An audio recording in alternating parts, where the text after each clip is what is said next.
Good morning, church. The Bible is filled with hundreds of characters who lived their lives under God's instruction. Whether they dutifully followed his commands, loved the unloved, shared the good news near and far, or sought him daily to better reflect his character, their stories have been passed down for thousands of years as an example and an encouragement to deepen our relationship with God. The Pathfinder program consists of 6 courses, which you've just heard, purposefully designed for each age between 10 and 15. This is friends, companions, explorers, rangers, voyagers, and guides, finishing with an extensive 2-year course, Master Guides. Reflecting elements of our Pathfinder pledge and law, many of the Bible characters that encourage our spiritual journeys are remembered for being a faithful friend, constant companion, encouraging explorer, reliable ranger, virtuous voyager, or godly guide. Today, we're going to share with you just a few of the Pathfinders from the Bible, touching on how they upheld our pledge and law, and the ways in which they are an encouragement for us as Pathfinders and Christians today. David and Jonathan, famously known as the best friend duo of the Bible. Jonathan was the king's son, and David was chosen by God to be the next king of Israel. King Saul, Jonathan's father, was jealous of David's growing popularity among the people and sought to kill him. Jonathan showed true loyalty to his friend David by standing up against the jealous rampage of his father in a willingness to help and save David's life.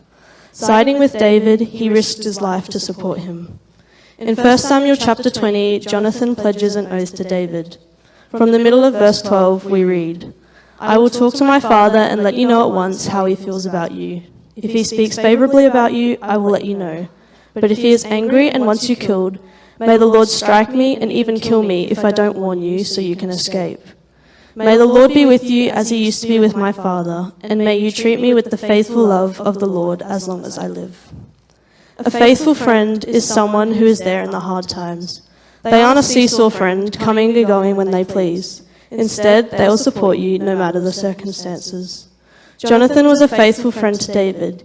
He was there when Saul tried to kill him, and he put his life on the line to ensure David had his. Our Pathfinder pledge realizes the importance of being a faithful friend, stating, "Loving the Lord my God, I will show friendship to others." The loyalty and commitment Jonathan showed towards David is an example of the kind of friends we should be to others, faithful friends. And when I think about Ruth, I think of how she was a constant companion to her mother-in-law, Naomi. While living in the foreign land of Moab during a severe famine in Judah, Elimelech, Naomi's husband, died, and she remained there with her 2 sons, who had married Moabite women. About 10 years after Elimelech died, Naomi's 2 sons also died, leaving her with her now widowed daughters-in-law, Ruth and Orpah. After the famine, Naomi set out back to Judah, encouraging Ruth and Orpah to return to their homes to find other husbands. Orpah took the instruction of Naomi and returned home, but Ruth refused to leave her. She famously promises in chapter 1 and verse 16 to 17 to stick with Naomi, saying, "Don't urge me to leave you or turn back from you. Where you go, I will go, and where you stay, I will stay. Your people will be my people, and your God, my God. Where you die, I will die, and there I will be buried. May the Lord deal with me, be it ever so severely, if even death separates you and me." A constant companion is someone like Ruth. Ruth understood the greater need of Naomi. She didn't accept Naomi's selfless encouragement to return home and find another husband because she knew Naomi needed someone to stick by her and support her when she went back to Judah. While Ruth had legitimate reasons to return home and remarry, she sacrificed the comforts of returning home to stay with her mother-in-law. The final line of our Pathfinder law instructs us to go where God sends. Ruth's choice to stand by Naomi was her decision to follow God's leading. And for those of you who know how the story ends, Ruth becomes the great-grandmother of King David and is one of the 5 women listed in the genealogy of Jesus. Ruth choosing to be Naomi's constant companion led to a shower of God's blessings on her life and is an encouragement for us to stand as someone's constant companion. Pathfinders, adventurers, and church, we have a responsibility to be faithful friends and constant companions to those around us. Whose needs are you going to put before your own for God's greater plan?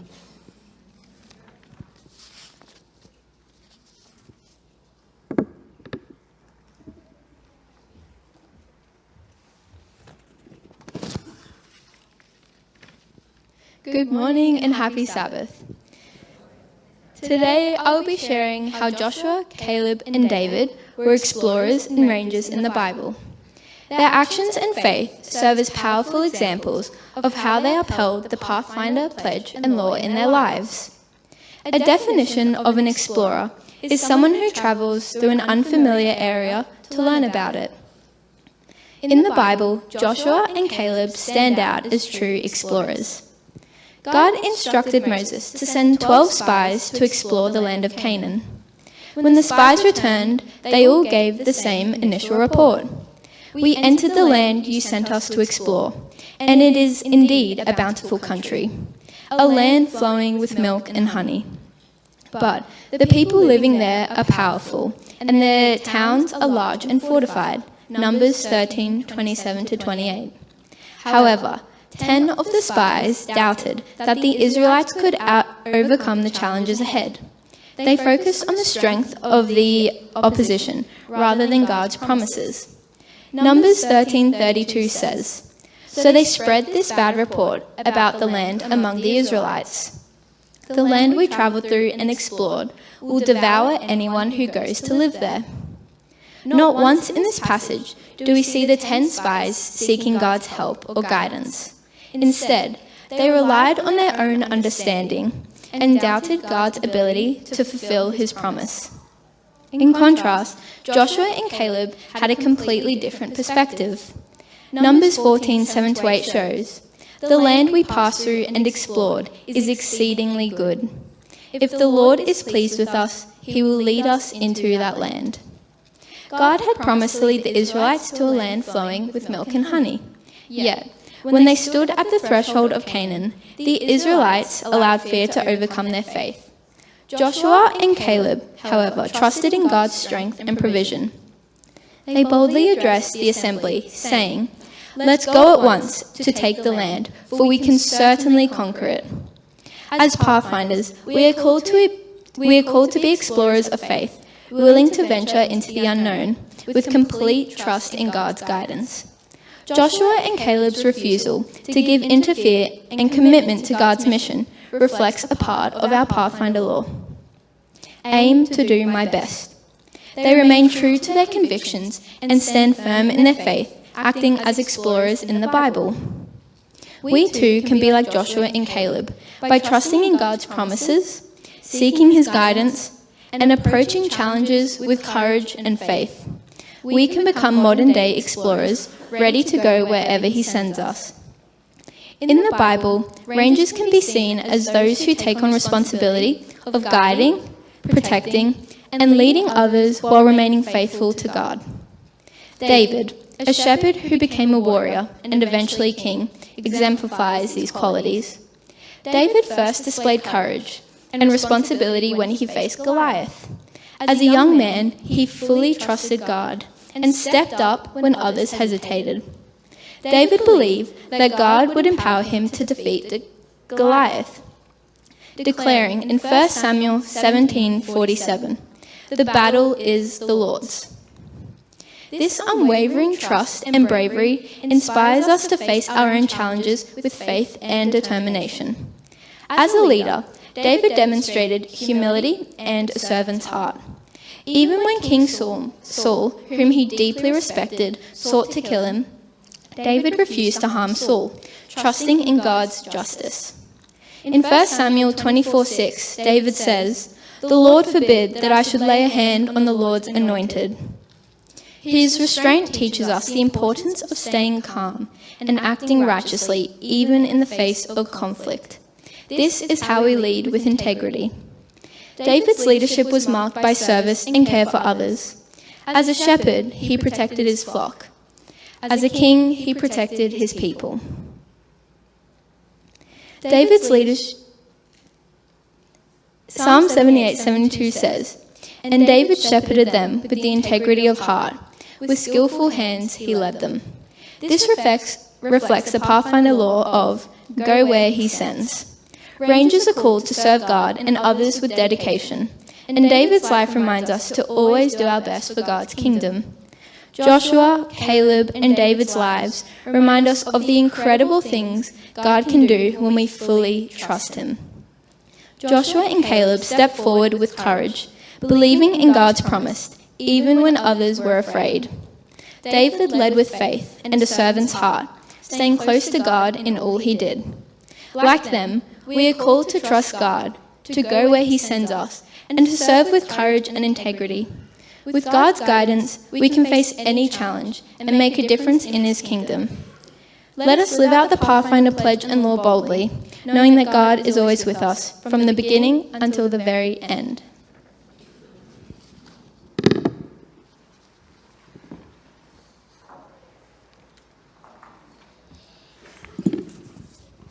Good morning, church. I promise this won't go for much longer. All right. So, thank you for being here to support the Pathfinders and Adventurers in the Investiture. It's been a successful year of growing and learning for all of us. And as Marilla and Claudia have said in their speeches, Pathfinders isn't just a ministry that happens, and Adventurers happens once a month to just entertain the kids. It's a ministry that teaches them lessons to grow and to be good people. So Marilla has gone through Friends and Companions, who were represented by Jonathan and Ruth, and Claudia has gone through Explorers and Rangers, who were represented by Caleb, Joshua, and David. Now that leaves me with Voyagers and Guides. When I consider who would be a voyager in the Bible, I think of what is a voyager. A voyager is someone who goes on a long journey on a boat to a distant land. And when I think of someone who's on a boat, I think of Paul and his many journeys that he has taken. He took across the Mediterranean. He took those journeys proclaiming the good news of Jesus, that He was the Messiah, and he would often sit with people and show them the scriptures and show them how He was fulfilling all the prophecies of the Old Testament. And this is how He would seek God's presence daily, by daily being in the Word and daily showing people just how He fulfilled those prophecies. He was also thankful for what he had, and we can see this in the many times that Paul was put in jail. And like when we see Paul and Silas in jail in Acts 16, and even in the middle of the night, they were singing hymns proclaiming Jesus and being a witness in jail, even though they were in like an unfortunate place. Lastly, we have guides. A guide is a person who shows the way to others. And when I think of someone in the Bible who showed the way, I think of John the Baptist and how he prepared the way for Jesus and his ministry. This was John following the Pathfinder law to do his best. He tried to prepare the way for the coming Messiah, making it known that the prophecies of Old Testament were coming true and that he was going to fulfill them. John the Baptist also followed the Pathfinder law of go where he sends, and that he was in the wilderness, he was in the desert. He wasn't in the cities, he was where you wouldn't think a prophet would be. But the Spirit told him to go, and so he went. So he lived in the desert, eating locusts and wild honey, until it was time for him to start his ministry in proclaiming the Messiah. And so the principles and life lessons that our children learn in Adventurers and Pathfinders will ensure that the future of our church is in safe hands. As I look out at the Adventurers and at the Pathfinders, I see future deacons, I see future Sabbath school leaders, future ministry leaders, future elders. And what they learn in Pathfinders gives them that opportunity to grow. And Pathfinders is such a critical ministry for growing and developing the next generation of our church. And as the Bible says in Proverbs 22 verse 6, train up a child in the way they should go, and when they are old, they will not depart from it. And so, I'm going to, with Pathfinders, it doesn't just happen. It requires leadership. And over the last 2 years, we have been blessed with amazing leadership from Simon. And so I'd like to invite Simon and Nicole up the front just to share some words to them.